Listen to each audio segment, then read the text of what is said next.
Vend të përplasjeve politike, unë sot pash kapriqo politike, pash qasje destruktive nga ana e përfaqësuesve apo edhe nënkryetarëve tjerë të Kuvendit të Republikës së Kosovës.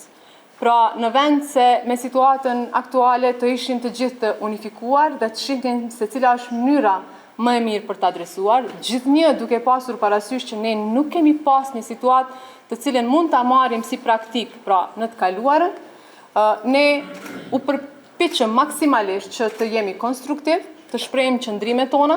Ne kuptojmë që asnjëherë në të kaluarën s'janë themeluar trupat e Kuvendit të Republikës, pra komisionet parlamentare, as përhershme as funksionale, pa pasur votim qeverisë, sepse rendi i gjërave do që së pari të konstituohet Kuvendi e pastaj të votohet qeveria, po në rrethanën kur nuk është votuar qeveria dhe ne ende nuk e dim se cili do të jetë veprimi i presidentës, sepse atë do ta shohim në takimin e nesëm të thirrur nga presidentja, pra të paktën sot është dashur që të ketë vullnet të dëshmuar politik për t'i tejkaluar bashkërisht këto çështje.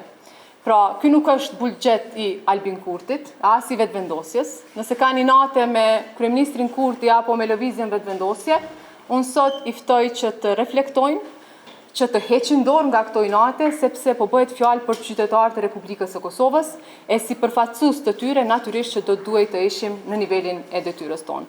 Prandaj më vjen keq për sjelljen e tyre. Ne as nuk imponuam një seancë, sepse ne kemi pasur mundësi ta zëmë me votën e kryetarit dhe të 3 nënkryetarëve, do të bëhej shumica për votim. Megjithatë, ne nuk mendojmë që kjo është forma e duhur, por është dashur që të jemi të unifikuar në raport me situatën në të cilën ndodhemi. Pra, edhe një herë, në vend të qasjes konstruktive, ne sërish u ballafaquam me destruktivitet e atë e kemi parë që nga 15 prilli i këtij viti.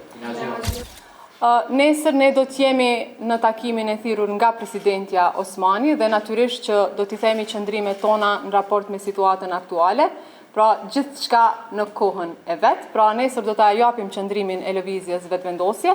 Ajo se çfarë dihet tashmë është që presidentja mund të shpallë zgjedhjet, por në anën tjetër edhe mund t'ja jap mandatarin dikujt pra nga partitë politike. Megjithatë, edhe një herë qëndrimin në raport me këtë do ta japim nesër, sepse nesër do të jemi të pranishëm në këtë takim. Nuk e përkrajmë një qeveri teknike, qytetarët e Republikës së Kosovës kanë vendosur, qytetarët e kanë votuar Albin Kurtin, pra si personin më të votuar në Republikën e Kosovës. Lëvizjes vetëvendosje kanë dhënë mbështetje maksimale, ne jemi falenderues për këtë.